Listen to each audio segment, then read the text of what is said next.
What's going on, guys? It's Jimmy here with your fourth stimulus check update and daily news report.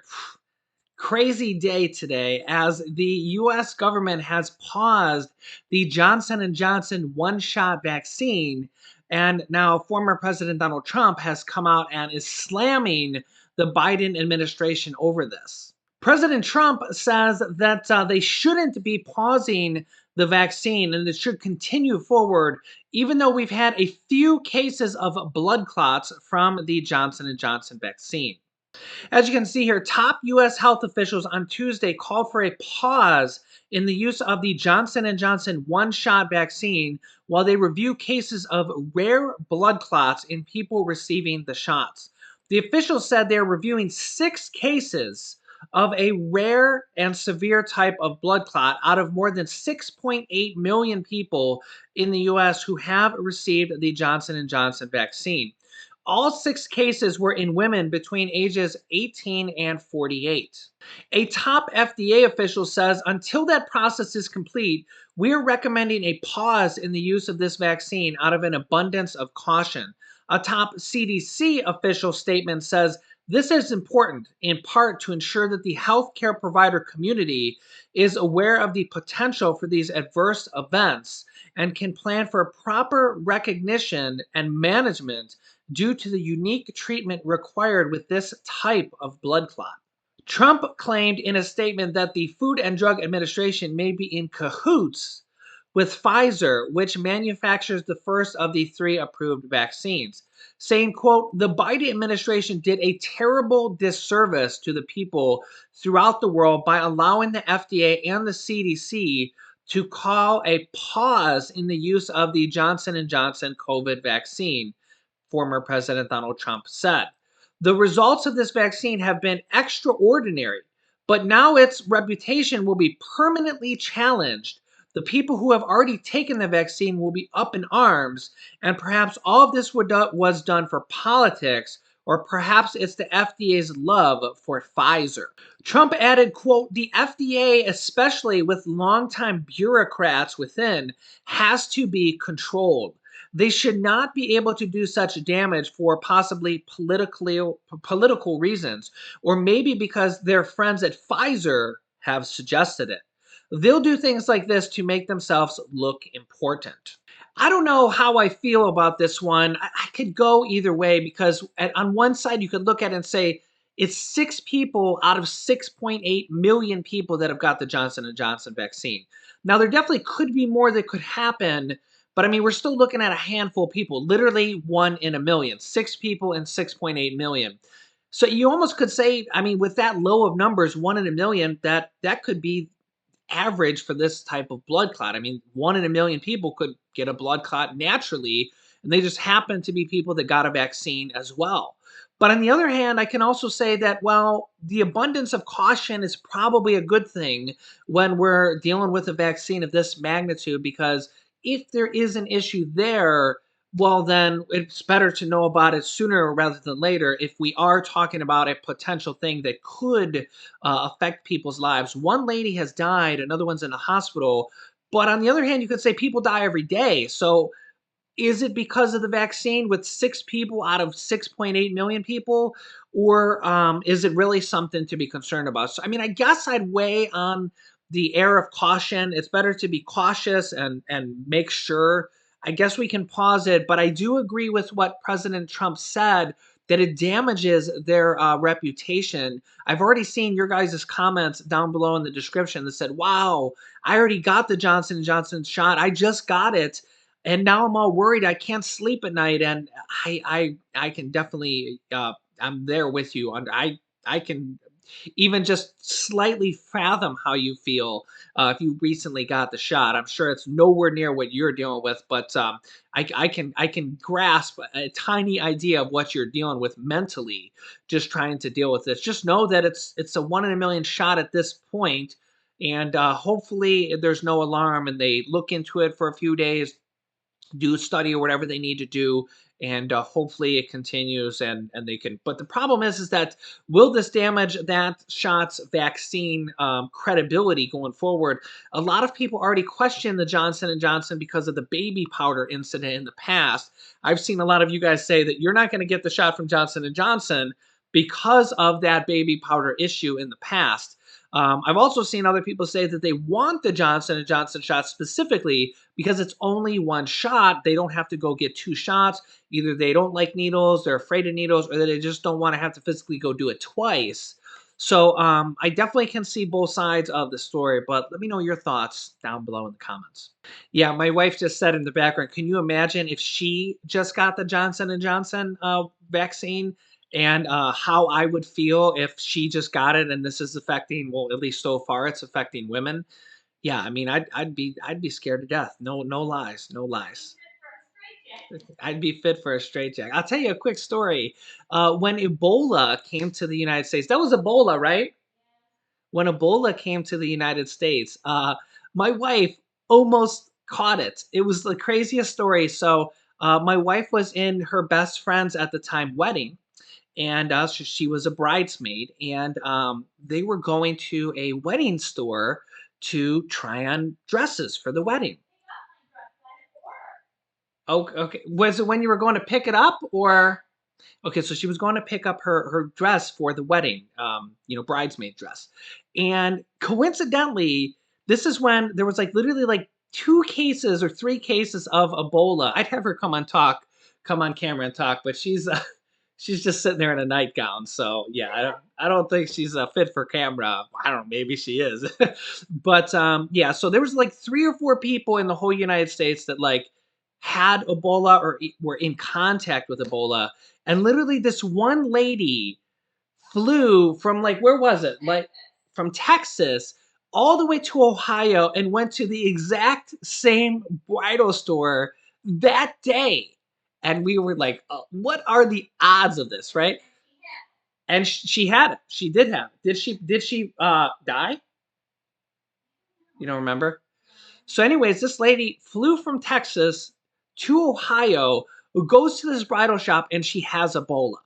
And of course, they don't know it, so it's almost like you can't really blame them. And then they figure out they have it. It's almost like somebody, knowing they have COVID before they know they have it. It's like as soon as symptoms starts, well, you've already had it. You know what I'm saying? So it's hard to determine that. So my wife literally went to this bridal store and could have caught Ebola. Do you remember the store closed? They went out of business because of all the people didn't want to shop there anymore, and they went out of Oh business. my wife, I'm sure you heard that. My wife just said the store went out of business because nobody wanted to shop. And that's the perfect example of reputation.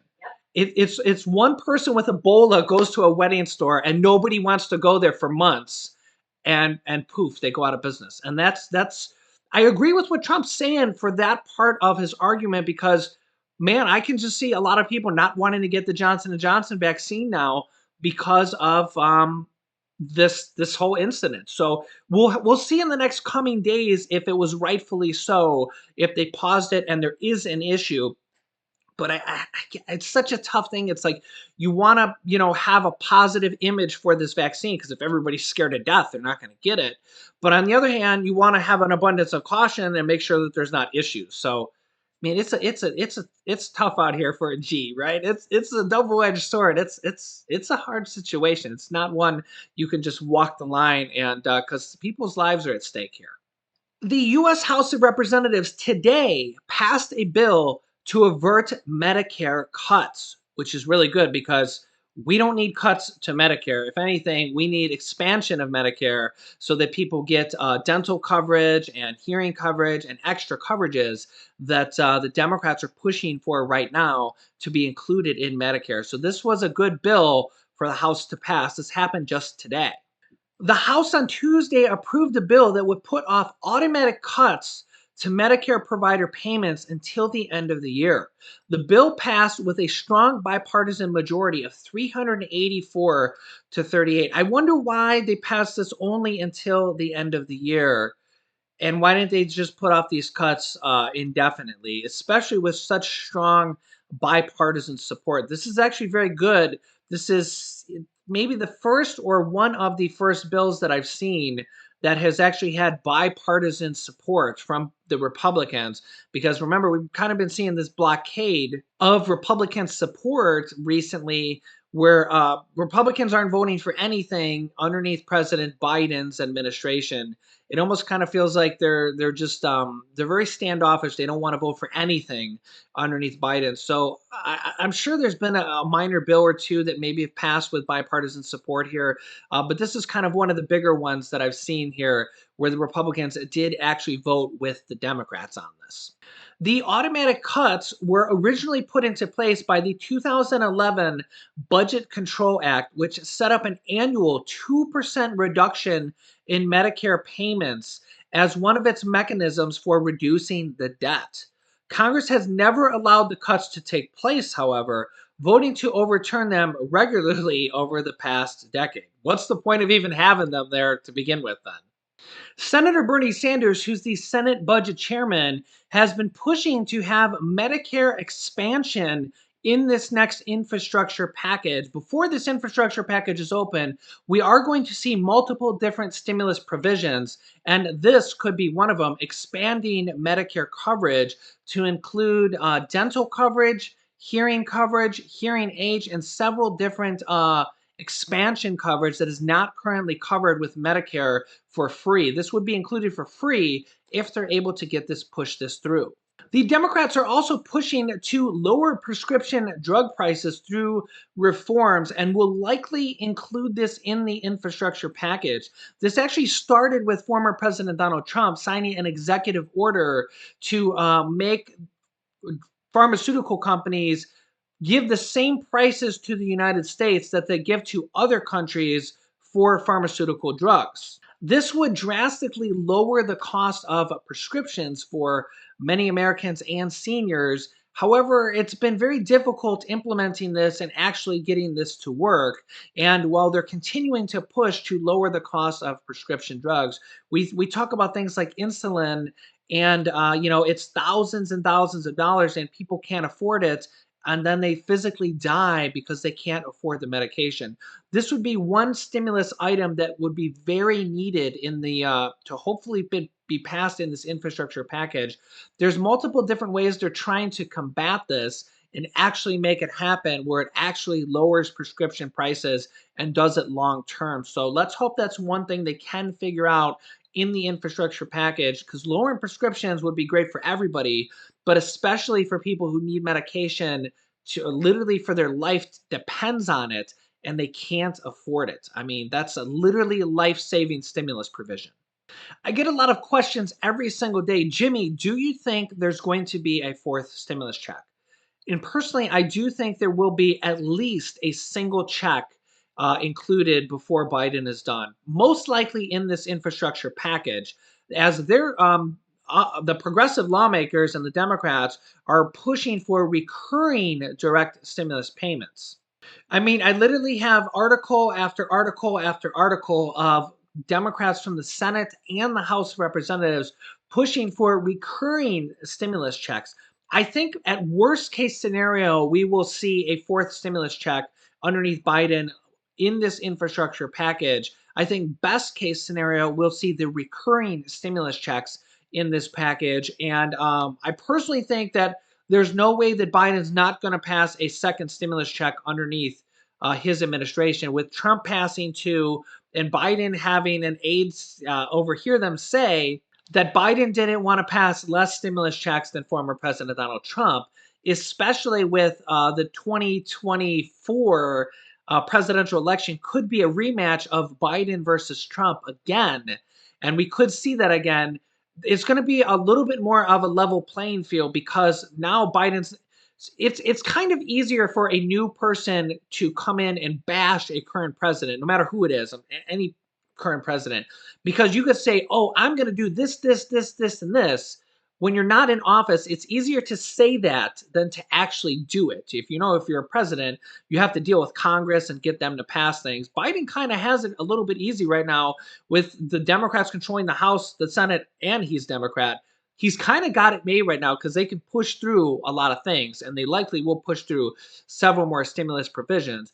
But in the next election, I think President Trump, if he is the Republican candidate, he's going to say things like, well, I passed more stimulus checks than you. You passed less stimulus than me. So I think that that is one thing that Biden, at the bare minimum, he will pass at least one more stimulus check, because I don't think that he wants President Trump to have more stimulus checks passed underneath him. Plus, you got to remember that underneath Trump, they passed 5 stimulus packages. 2 of them have checks. The other 3 had miscellaneous items like money for small businesses and vaccines and other things. And Biden's only passed 1 stimulus package underneath him. I mean, he literally got in office. They started working on the package and passed it. I mean, it was literally, that's what they've done since they've been in office.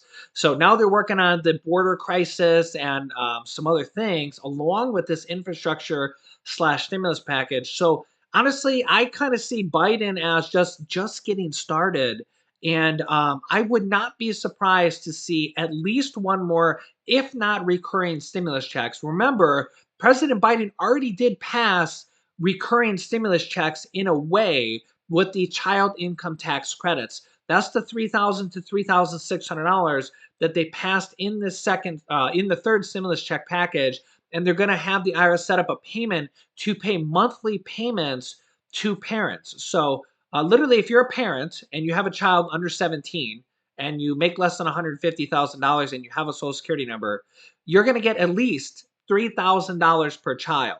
So this is it's already done. It's already signed into law, and the IRS is setting up a program right now to do this. So, and they're going to pay monthly payments most likely of $250 to $300 per month for this $3,000 to $3,600 program. It's already passed. It's already done. So it's already the implementation of the start of monthly stimulus checks for people with children. So I really think that's kind of like dipping your toe in the water, seeing how it goes. And if you listen to the Biden administration, they say, hey, listen, these checks are like the greatest thing since sliced bread. They reduce childhood poverty by 54%. So if you ever hear a Democrat talk about the child income tax credit, they literally talk about like it's the greatest thing since Superman ice cream, which my wife just bought today. She literally like scoured the internet. Let me know if you know what Superman ice cream is. Let me know. Apparently, it's only a regional thing, and it's not apparently everywhere in the world. Maybe I'll have my wife pop up a picture of Superman ice cream. But Superman ice cream is like this rainbow ice cream and it's phenomenally tasting. And my wife literally, like, she grew up with this as a kid, and it's like very rare. It's very hard to find it. She actually searched the internet and found like some random store, Walgreens, that had it. And we stopped by there today in between videos, and she went and got some Superman ice cream. But when you hear a Democrat talk about the child income tax credits, they talk about it like it's Superman ice cream, the greatest ice cream in the world. And I think that 2 things, they're going to expand that for more than just 1 year. So if you're a parent, this is the greatest stimulus program ever because it's literally $3,000 to $3,600. And if they expand it for more than this year, you're talking every single year. So that's more than double a $1,400 stimulus check. This is in addition to the $1,400 stimulus check. And this is kind of just the start of the monthly payments. I think the Democrats are going to see how well they're working or proposed working and how much it's going to bring. They already talk about how it's going to bring childhood poverty down by 54%. So I think them pushing through monthly stimulus checks for everybody, not just for families with children, could be the next step. So I'll keep you up to date with all these different stimulus provisions, the Medicare, the monthly checks, the fourth check, the child income tax credit. There's prescription prices. There's so many things for the upcoming fourth round of stimulus. I didn't even cover student loan forgiveness and all the other things. So I'll keep you up to date on all these things. Don't miss out on an episode because, like I said, we cover different things in different episodes. So you won't want to miss out. Remember, new videos come out every day at 10 a.m., 3 p.m., 8 p.m. and 11 p.m. Eastern Standard Time. After subscribing down below, it's completely free to do so. Click the bell icon to all notifications to get reminder notifications for the first 3 videos of the day so you don't miss out. The 11 p.m. video, you just got to remember to show up and watch it. You can click this top video here to watch my newest stimulus check video next. And this video teaches you how to start your own business selling products on Amazon FBA. I've had dozens of students that have replaced their regular 9 to 5 job by selling products on Amazon, and I teach them how to do that. And me and my wife sell products on Amazon as well. Click on one of those videos next. Thanks, guys, and I will see you in the next video.